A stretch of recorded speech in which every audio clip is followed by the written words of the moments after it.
ńláńlá tó kàn lulu fíran kọ̀dọ̀rọ̀ sí ajínasẹ̀ tí ń jẹun ajígbọ̀n ni. yarí táfà kíkọ́rí táwọn ò ní túkaná lọ́rùn ìran aládé. ó di dandan káwa pàápàá dẹ́rù ara wa pa kẹ́hìn sọ̀rọ̀ sókè lálálá wípé a ò ṣe mọ́. nínú ìwọ́de làmìlaka mẹ́kàrálì tó gbọ́dẹ̀dẹ̀ lórígun mẹ́rin ilẹ̀ Yorùbá. ìwọ́de làmìlaka àkọ́kọ́ irú rẹ̀ nílẹ̀ Yorùbá. táwọn akọni wa aṣáájú wa òun táwọn olórí ogun wa generals wa gbogbo owó tán wámúwámú láti ṣáájú ó sì mọ kẹ́hìn sọ̀rọ̀ sókè wípé òmìnira ilẹ̀ Yorùbá di dandan pẹ̀lú àwọn ọkọ̀ ìtọ́ka àlàkalẹ̀ ètò àti pèsè sílẹ̀. tá ò lè sọ lórí afẹ́fẹ́ nítorí àwọn ṣèkí ṣáájú gbogbo tó wà láàrin wa. gẹ́gẹ́ bí ọmọ Yorùbá rere àti ọmọ ìran aládé tí gbogbo wa ti jọ wá. ohun tá a fẹ́ ni pé kí gbogbo ọmọ Yorùbá nílé lóko àti lókè òkun lọ múra sílẹ̀ dé ìwọ́de làmìlaka tí ó wáyé nínú oṣù karùn-ún yìí. kẹ́kọ̀ọ́ wa náà gbáradì láti darapọ̀ mọ́ ìwọ́de làmìlaka tó ń bọ̀ yìí. torí tó bá di gbẹgbẹgbẹ má gbé sẹ́kùlé ẹ̀mí ni o. bákan náà fún àwọn tó bá fẹ́ ràn wá lọ́wọ́ pẹ̀lú ohun kan tàbí kejì lórí ìwọ́de làmìlaka tó ń bọ̀ yìí. ẹ lè kàn sí wa látòrí www.yorubanationyouth.org fún àlàyé tàbí ìbéèrè síwájú. ẹ lè pè tàbí kẹ́ WhatsApp Prophet Ayọ̀délé Olúgbòlúwa Yorùbá Nation Youth Leader in all diaspora lórí +1-803-846-1116 tàbí Comrade Omiyo ó jẹ́ Omla Yorùbá Nation Youth Leader lórí +234-717-3355 Yorùbá Nation no going back. ìkéde ìdíṣẹ́ tí gbẹ̀yìn látọwọ́ ìgbìmọ̀ tó wà fún ìpolongo Yorùbá Nation Youth lórúkọ ọ̀dọ́ Yorùbá pátápátá. ọmọ kóòtù òjire nínú lóko àtìlẹ́yìn òdì mo lérò pé ẹ gbọ́ dọ́kùtà play nípa Yorùbá Nation mega rally tó ń bọ̀ lọ́nà.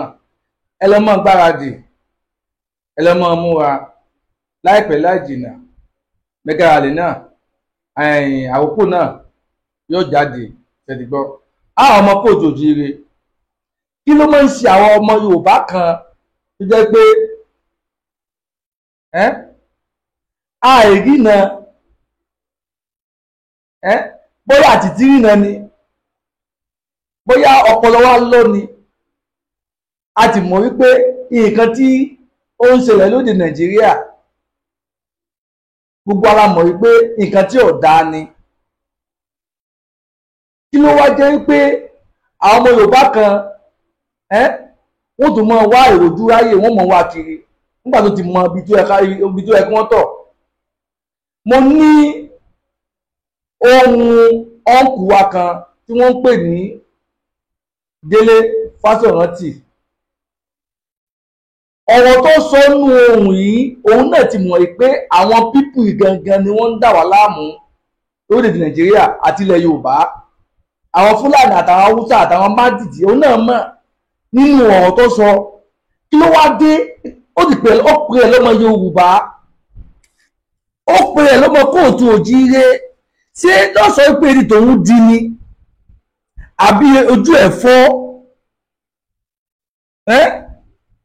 fún àwọn tó ń pè fún Yorùbá Nation, fún àwọn tó ń pè fún òmìnira ilẹ̀ Yorùbá, kí ló dé tí ò lè darapọ̀ mọ́ wọn?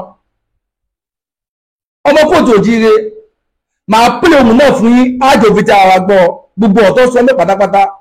òun náà tí ó mọ̀ pé Nàìjíríà ọ̀rọ̀ gbọ́, ó mọ̀ pé àwọn Fúlàní ni wọ́n ń terrorize Nàìjíríà àti ilẹ̀ Yorùbá. ó mọ̀ ẹnu ara ló fi sọ jáde. kí ló wá dé tí ò ní support Yorùbá Nation? kí ló wá dé tí ò ní support self determination? ó ti pè rẹ̀ ní lọ́yà, ó pè rẹ̀ ní activist. tó bá ibùdó tọwọ́tọ̀ ọmọ ọkọ Yorùbá ló bá jẹ́ ni, ṣé ó yẹ kí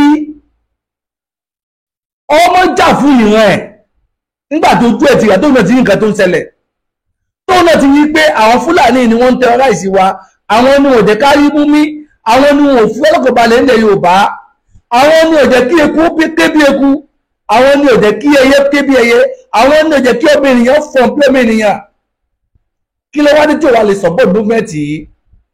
kí ló wá dé tí ò ní support bàbá wa emeritus ọ̀jọ̀gbọ́n Professor Banji Akíntóyè lórí self determination tó gbé dání?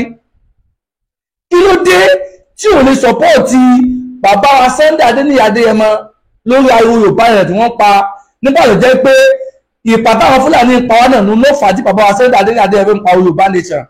kí ló dé tí ò ní support movement yẹn? láti wo ọ̀rọ̀ tó sọ nípa àwọn pípù yìí ṣé kájú ọmọ Yorùbá kan tó ti mọ̀ tó pé orí Nàìjíríà ló ń fẹ́ kúlé lórí ara ọmọ Yorùbá tó fẹ́ kúlé lórí Nàìjíríà ni ó ti ní òdodo ọ̀rọ̀ àmọ́ kò fẹ́ sọ torí ìjẹ́bùrẹ́ tí ń jẹun Nàìjíríà yẹn ni òun fẹ́ sọ.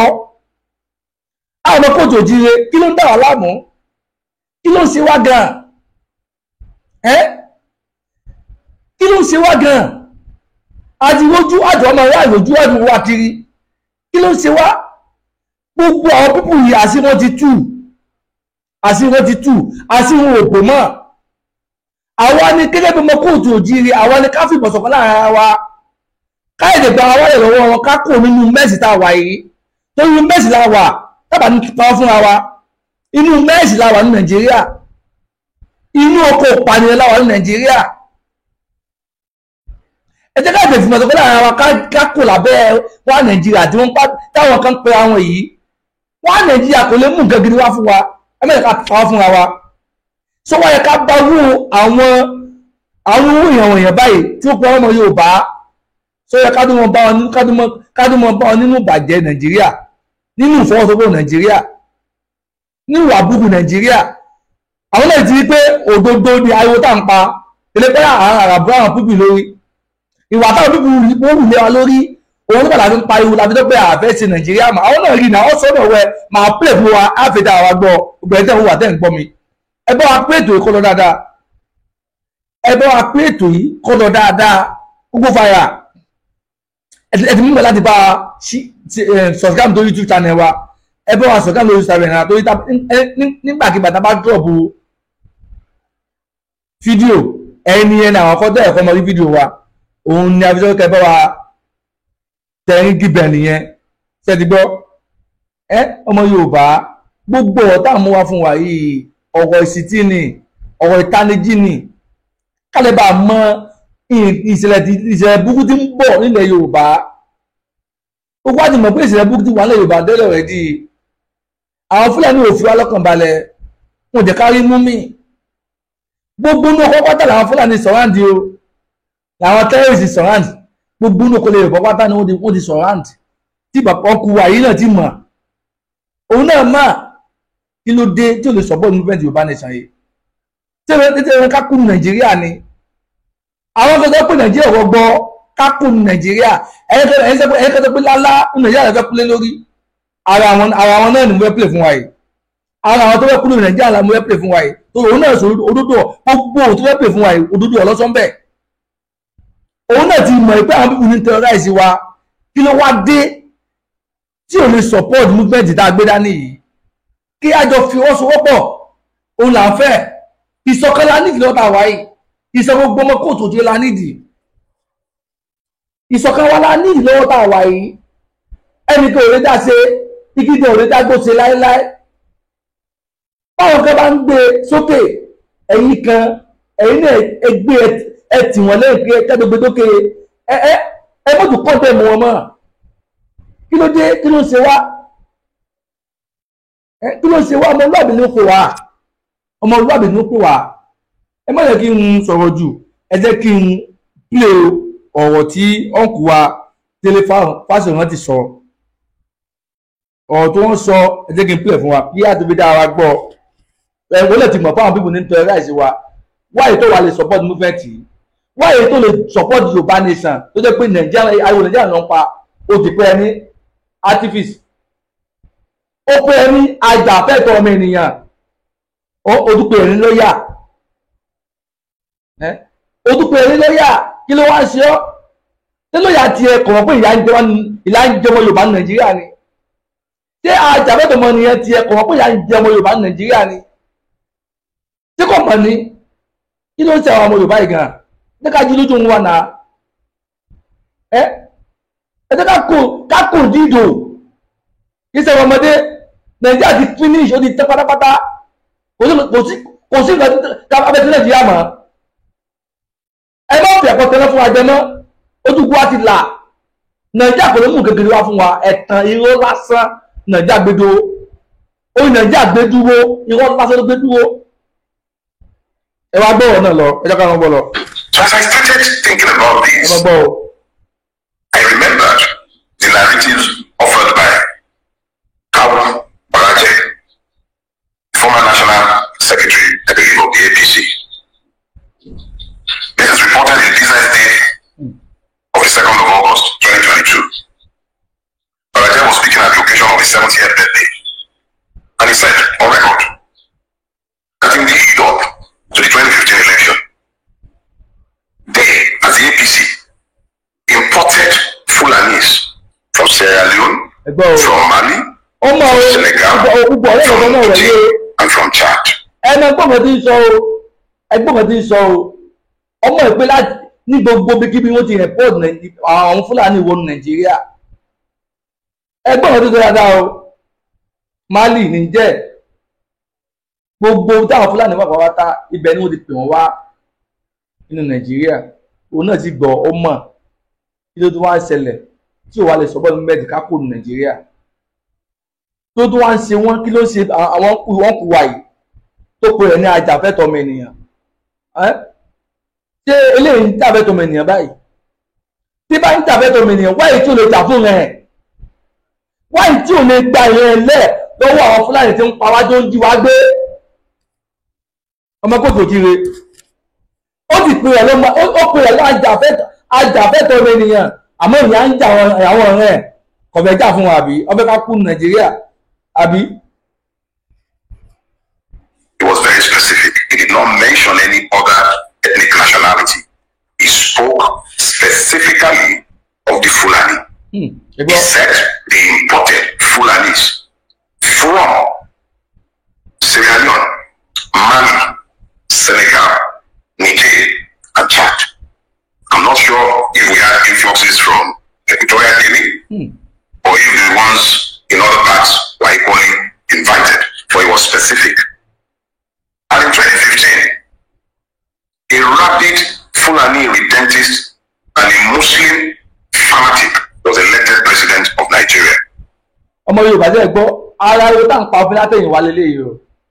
Àná bíbí wọn fẹ́ wá gbẹlẹ̀ lọ́wọ́ wọn fẹ́ wá gba ilẹ̀ lọ́wọ́ wa ní ẹ jẹ́ ká fi ìmọ̀ ṣọ̀kan gbogbo ọmọ kóòtù òjíire gbogbo àwọn ọmọ Odùduwà ẹ jẹ́ ká fi ìmọ̀ ṣọ̀kan ká kò lábẹ́ Nàìjíríà. Ẹ jẹ́ ká fi ìmọ̀ ṣọ̀kan ká kò lábẹ́ Nàìjíríà. Mo lérò pé ẹ̀ ń gbọ́ òyì. Ara yóò táwọn náà ń pa ní o. Ẹni tó pe ẹ̀ ní ọmọ kóòtù òjíire iná ètò wọn tó àṣírí àwọn pípù síta yìí o. Kọ̀bẹ̀ sọ́pọ̀tì Yorùbá nation, kọ̀bẹ̀ sọ́pọ̀tì self determination. Orí Nàìjíríà ló sábẹ̀ kúlé lórí, ó ti rí òdodo ọ̀rọ̀. Òun náà ti rí òdodo ọ̀rọ̀ o. Àwọn ọmọ kan ti ń jẹ́nu ọpọlọ ẹ̀ tó mọ̀ pé òun láti jà fún ìran Yorùbá.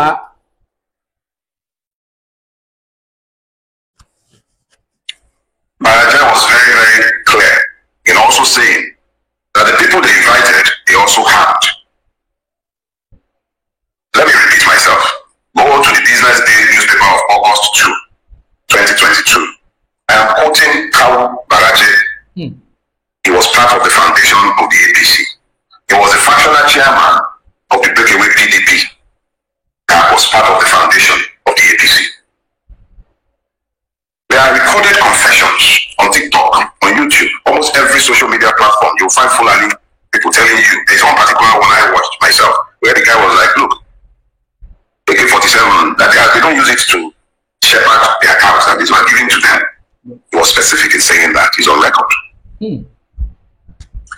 A friend shared the story with me, and I think he also posted these on social media. He is, a farmer. And she recounted how she was farming somewhere in Oyo State, somewhere around Afijio. I went to school in Fiditi, which incidentally is my mother's village, for those idiots who are saying my mother is Igbo. But this, anyways, in Afijio, if you know Fiditi and his accents, you... Bóòlù ò ṣe pè ní ọmọ Ìgbò, bóòlù ò ṣe pè ní ọmọ Fúlàní, tó ẹ mọ̀ pé ìyá ń jẹ ọmọ kóòtù òjíire, àkẹ́ sọ́pọ́ọ̀tì wọn, wọ́n á Nàìjíríà lẹ́ sọ́pọ́ọ̀tì. Ẹ wá pè ní pè ní ọmọ Ìgbò, ní pè ní ọmọ Fúlàní. Ọmọ Fúlàní ni oní níyì. Ọmọ Fúlàní ni yín. Tó ní bá jẹ́ ọmọ ọkọ Yorùbá ni. Tẹ́ẹ̀tì mọ̀ pé àwọn bíbí náà ní terrorize wa. Àwọn ni wọ́n ń pa wá, àwọn ni wọ́n ń jí wa gbé. Wọ́n yìí tẹ́ẹ̀tì ń sọ́pọ́ọ̀tì wọn. Wọ́n yìí tẹ́ẹ̀tì kún ní wá Nàìjíríà. Tí ẹ̀rí jẹ́ ká fìmọ̀ ṣọ̀kan ká kún ní wá Nàìjíríà. Uncle Dele Fasoranti, why? Kí ló ṣẹlẹ̀? No, that is on the road to Oyo, it's between Oyo and Ibadan. So that's deep in the Atlantic of Yoruba. And this woman says that immediately after the harvest season, the Fulanis would come. These are Fulanis who have lived in the community for decades. They will come, graze their cattle. In grazing their cattle, the droppings from the cattle would help to fertilize the field, the hooves would create the soil, and it was a mutually beneficial relationship. And these Fulanis would help, and they would give them fura and wara. People had a mutually beneficial relationship. And when the cows grazed on people's farm, there was also a key, easy way of fixing the problems. They would pay reparations. They had peaceful coexistence. And then this woman told me that at that point, the Fulani came, the local Fulani who would graze on her fields came to her to say, look, I'm leaving. There are some new Fulanis in the environment. I cannot coexist with them. And the man left with his family, somebody who had lived in the neighborhood well in excess of 20, 30 years. He left with his family. And not long after, there was this new influx of Fulani people who didn't even hear any language and were never ready to discuss peace. Every little infraction turned into fights, and these ones were acting more like conquerors than neighbors. She abandoned the farm. This story is over 10 years old. Uncle Dele Fasoranti, ẹ ti ní òṣèlú ẹ ṣòdodo.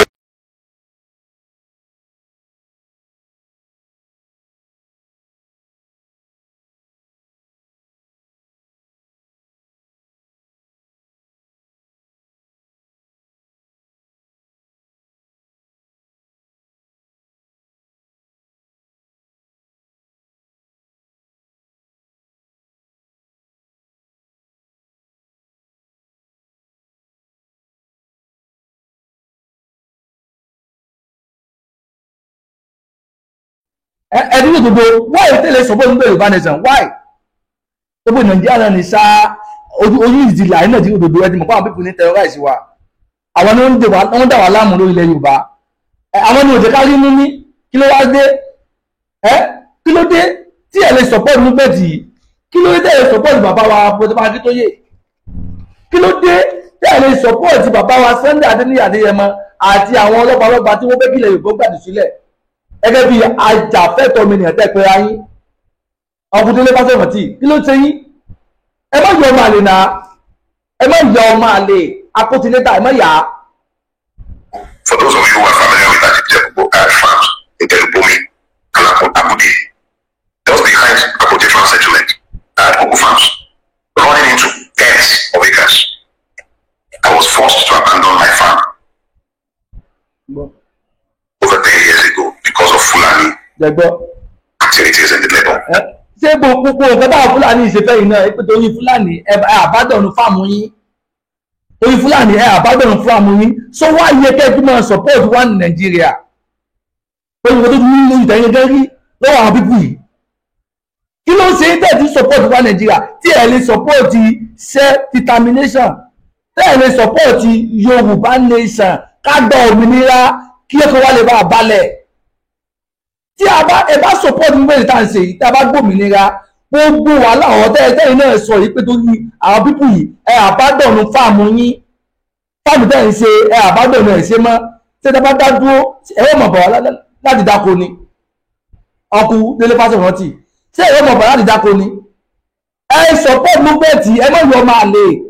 Uncle Dele Fasoranti, ẹ má yọ ọmọ àlè, ẹ wọ ọmọ ọkọ.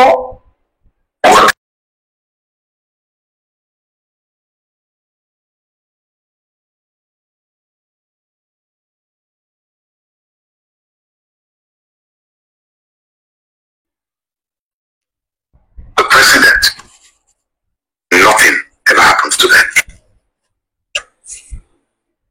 The UAE hot sponsors, financiers of terrorism in Nigeria, and they send them to prison in the UAE. And then they send a corresponding list of sponsors who are in Nigeria to the Nigerian government, over 300. Nothing ever happened to them. But the same government is always quick to jail 17-year-olds on trumped-up charges. The same government, the same system is always available to persecute those who might make the error of asking to be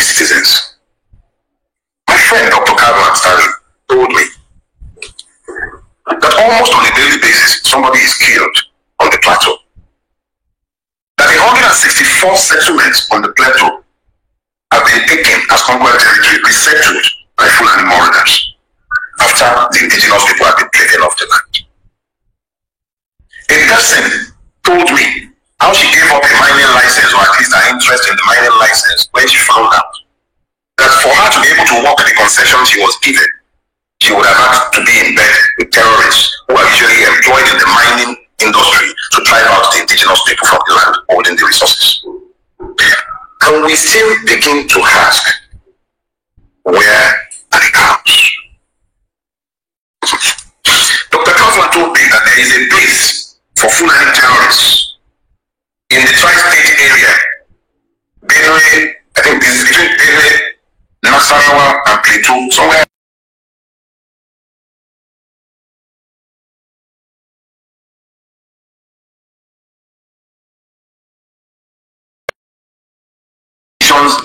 And material that the security forces are aware and they've done nothing about it. He is on record. He is on record, on public record, and we are still asking, where are the cows? In this last week, I came across the interview given by the old soldier, Brigadier Hogan.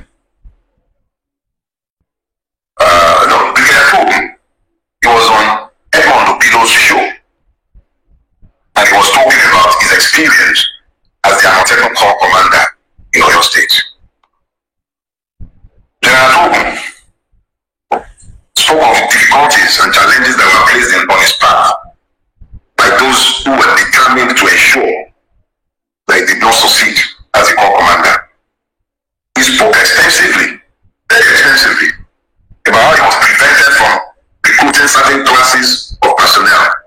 I was frustrated and not given the material required. And then he spoke even more alarmingly of the multiple Fulani camps that are inside the forests of the southwest. And then I remember Obadiah Malafia's word before he was murdered. He spoke extensively to pretty much the same thing. And then it now becomes important to ask ourselves some questions. Are the cows? I believe that there are many cows in this sorry story.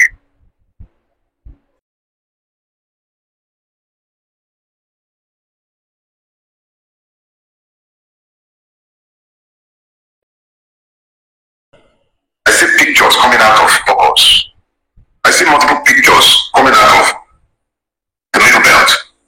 I see the pictures coming out of Akure, coming out of Enugu, coming out from almost every part of this beleaguered land. Men and women, children, slaughtered less reverently than cows. So we, Nigerians, who have been denied citizenship, are the ones who have now been reduced to cows. We're treated like cows, as if we don't matter, like our lives count for nothing. What is the value of the Nigerian life if 16 persons settle on tax? Ọkùn Délé Fásọ̀rántì, kò sí nǹkan tí ń jẹ́ Nàìjíríà mọ́. Ẹ̀yin náà ti rí òdodo. Ẹ sọ òdodo, ẹ sọpọ́ọ̀tì àwọn ìran yín. Ẹ má sọpọ́ọ̀tì wá Nàìjíríà mọ́. Ẹ̀yin náà wo gbogbo ọ̀rọ̀ tẹ́yin náà sọ. Ẹ̀yin náà wo gbogbo ọ̀rọ̀ gbogbo àwọn authority táwọn pípù yìí méèkì àwọn àbúkú tí wọ́n wù. Ṣé ó yẹ kí ìran yín dúdú ní Nàìjíríà? Gẹ́gẹ́ bí àlàyé tẹ́yin náà ṣe o, Ọkùn Délé Fásọ̀rántì. Gẹ́gẹ́ bí àlàyé tẹ́yin náà ṣe ó yẹ kí àwọn ìran yín tó jẹ́ ìran Odùduwà, ìran ọmọ Kóòtù Òjíire, àwọn ọmọ Yorùbá, ṣó yẹ ká tún wà ní Nàìjíríà pẹ̀lú gbogbo atótónu yín, pẹ̀lú gbogbo ọ̀rọ̀ tẹ́ ẹ sọ nípa àwọn pípù yìí, pẹ̀lú gbogbo ọ̀rọ̀ tẹ́ ẹ sọ níwà burúkú táwọn pípù ń wù, ṣó yẹ kí ló wá ń ṣe yín tẹ́ ẹ lè sọ̀pọ́ọ̀tì movement táwọn bàbá wa emeritus Professor Banji Akíntóyè tí wọ́n gbé dání? Kí ló wá wọ́ yín tẹ́ ẹ lè sọ̀pọ́ọ̀tì Yorùbá nation?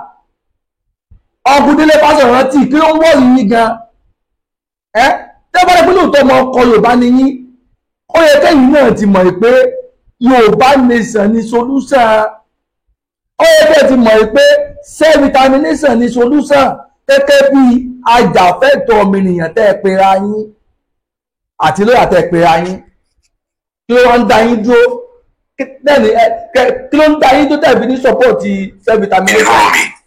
Caused national outrage, rightly so. But the gruesome murder on a daily basis of more people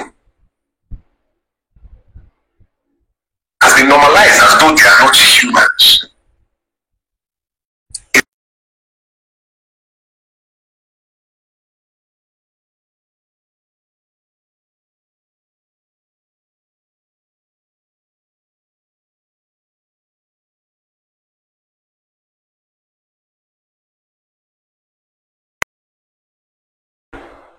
With nearly a reaction,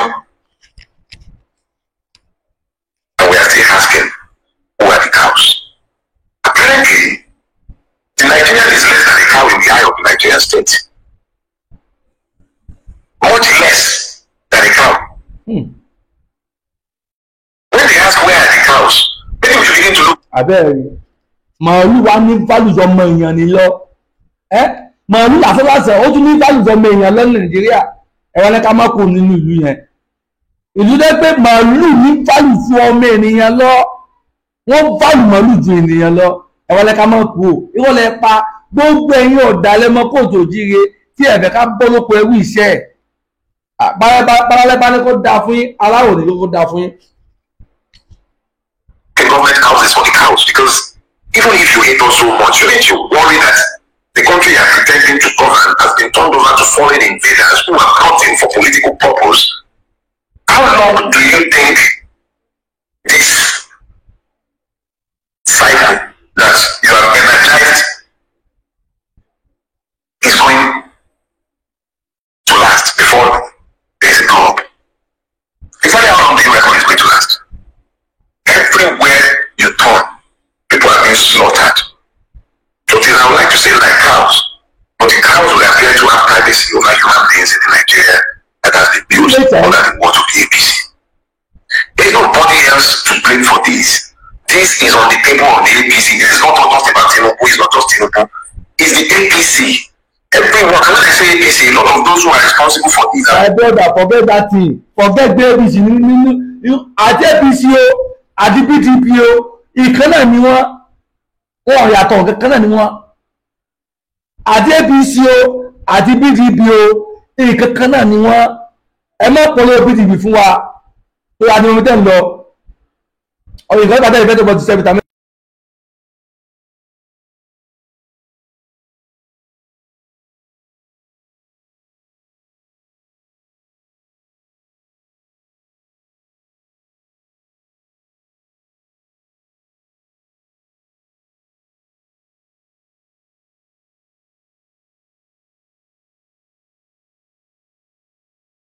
APC today, they've gone back to their PDP or they've gone to the SDP like a soft monkey from Kaduna. Where are they today? Also, essentially, this has been done with the sanction of the political class. Nigeria is under attack. Let's be clear. Let us be clear. This is a state-sponsored war of conquest against the Nigerian people by foreign Fulanis brought into this country by the APC. That is the personal truth, the stubborn truth, and the sooner we all wipe our brains around this and begin to demand that the APC and the government, whether you are APC, whether you are PDP, it don't even matter. If you are in a position where you are meant to be the protector of the people because you are functionaries of the state, whose first duty is the protection of the people, it shouldn't matter where this threat is coming from, who brought it in. The reality is that Nigeria is in the grip of a war of conquest. The state is failing. It is failing horribly. Ọ̀gùndélé Fásọ̀rántì nígbà tẹ́ ẹ mọ̀ bẹ́ẹ̀ kí ló wá dá yín dúró láti support self-determination gẹ́gẹ́ bí amòfin kí ló ń dá yín dúró láti support self-determination gẹ́gẹ́ bí amòfin nígbà tẹ́yìn náà ti rí òdodo ọ̀rọ̀ báyìí kí ló ń dá yín dúró Ọ̀gùndélé Fásọ̀rántì. At the time when the state is under attack by persons brought into the country by those who are governing the country today, the president is away on holiday. director of the DSS is telling us that we are the ones who protect ourselves. Jackson, who fought back in self-defense because his life was in imminent threat, or not threat, he was already stabbed. Overpowered his attacker and stabbed back, and our Supreme Court sentenced him to death. If that wasn't self-defense, what is? So, in a situation where the foreign invaders have been offered immunity and impunity, what is the lot of the Aborigines? Our forests are not they're not no man's land. Those are sacred forests. They belong to some people. They are lands belonging to people. When you brought foreign terrorists, people who had no land of their own, to come into our country to come and take land, you become complicit in the multiple murders that have taken place in pursuit of their purpose. No wonder they were saying that we should ask our president what he agreed with them. Nigeria is under attack. There is no sugarcoating it.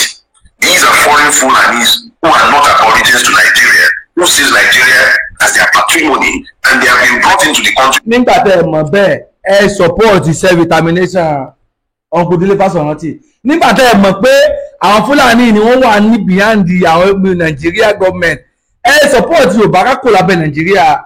Ṣé ìlú ni káwọn Nigeria ni? Under the auspices of the APC, and have been largely protected and supported by the same APC, because how else do you explain where are the cows? Eventually, the cows were found because the killers of Atifonke just happened to be the Fulanis that the statement was meant to excuse. Where are the cows? The question should be, who are the cows? Who? Are we now cows, or are we being ruled like cows who fail to see what should be in their own enlightened selfish end?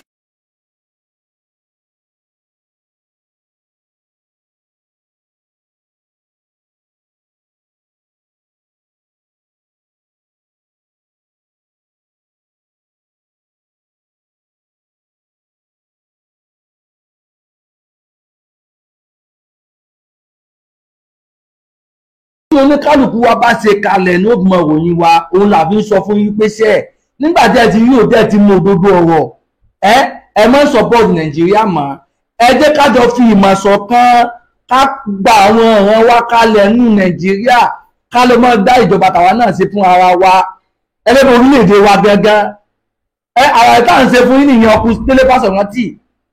Ẹ yé support Nàìjíríà mọ́ nígbà tí ẹ ti rí òdodo ọ̀rọ̀ ẹ jẹ́ mọ́ ti mú òdodo ọ̀rọ̀.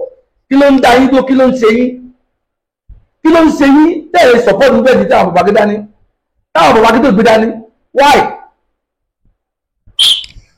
How can it be that those who have the sacred duty to protect the people are the ones who have become the enemies of the people, sponsoring all kind of terror against the people? And we are always asking, where are the cows? Let the government tell us if we have become as cows, or if they are the cows who are failing to see that they are failing in their duties. But when you are asking who the cows are, or where the cows are, also ask yourself, where is your brain in this imagined scenario? Are you able to see what is obvious, or you are still denying the obvious because of your ethno-religious or partisan interest? The truth is the truth, regardless of who believes or do not believe it. But the truth does not cure the willfully ignorant. Uncle Dele Fáṣọ̀rántì, ẹ̀yin náà gbogbo àlàyé tẹ́ ẹ ṣe látòkè délẹ̀. Ẹ̀yin náà gbogbo àlàyé tẹ́ ẹ ṣe láti òkè délẹ̀. Ẹ náà ti rí òdodo ọ̀rọ̀. Ẹ ti rí òdodo ọ̀rọ̀, ẹ ti mú òdodo ọ̀rọ̀. Kí ló wá ń dá yín dó láti support movement wa? Tí ẹ tún wá ń bá ọ̀pọ̀ Nàìjíríà jáwúrà. Ẹ tún bá ọ̀pọ̀ Nàìjíríà jáwúrà gẹ́gẹ́ bí òdodo tẹ́ ẹ ti rí yìí. Àti òdodo ọ̀rọ̀ tẹ́ ẹ ti gbọ́ lórí gbogbo àlàyé tẹ́ ẹ ṣe yìí. Uncle Dele Fáṣọ̀rántì, ẹ support movement, ẹ má yọ máa lè, ẹ má jẹ́ káwọn pípẹ́ ọ̀pá wá tán lórí ilẹ̀ wa, ẹ má jẹ́ wọ́n pa wá tán lórí ilẹ̀ wa. Àwọn pípẹ́ ní mission, ogun jihad ni wọ́n ń jà, wọ́n fẹ́ gbalẹ̀ lọ́wọ́ wa ni. Ẹ jẹ́ ká fìmọ̀ ṣọ̀kan ká gbára wálẹ̀ lọ́wọ́ àwọn pípù yìí, ká fìmọ̀ ṣọ̀kan ká gbé sókè o, ká fìmọ̀ ṣọ̀kan ká gbé sókè o. Yorùbá nation yìí ti gbogbo wa ni, kábìmọ̀ ṣọ̀kan ká gbé sókè o Odùduwà nation yìí ti gbogbo wa ni kábìmọ̀ ṣọ̀kan ká gbé sókè o àsìkò kábìmọ̀ ṣọ̀kan la wà yìí ẹ má jẹ́ ká dáadáa àwọn ẹnìkan gbogbo wa pátápátá ni káfìmọ̀ ṣọ̀kan kájọ jàjà ìlájàyè ṣe ti gbọ́ ètò tí mo ní kí n mú wá fún yín nìyẹn gbogbo ẹ̀ tẹ́ ń wò mí tẹ́ ń gbọ́ mi látàárọ̀ mo dúpẹ́ lọ́wọ́ yín ojú tẹ́ fún ojú náà ní fọ́ o bẹ́ẹ̀ sì ni etí tẹ́ fi ń gbọ́ mi etí ní ò ní di ọwọ́ tẹ́yìn bá mi tẹ láì tẹ́yìn bá mi tẹ lọ́ọ̀fù ẹni fọwọ́ náà gbọ́mọ sí o láti ìdùnnú rẹ̀ àwa lámọ̀ wá bẹ́ẹ̀ náà sì ni ẹ̀yin náà lẹ́mọ̀dé bá gbogbo ọ̀rọ̀ tẹ́ bá rí nínú ọ̀rọ̀ tí ọkù Délé Fásọ̀rántì ti sọ ẹ bá àkọsábẹ kọ́mẹ̀ntì ojú tẹ́yìn bá fi wò ó èyí tẹ́yìn bá fi gbọ́ ọ̀rọ̀ tá a fẹ́ sọ sí ẹ jẹ́ ká rí lábẹ́ kọ́mẹ̀ntì ṣe ti gbọ́ ẹ ti gan ni ó ti gbà kan náà.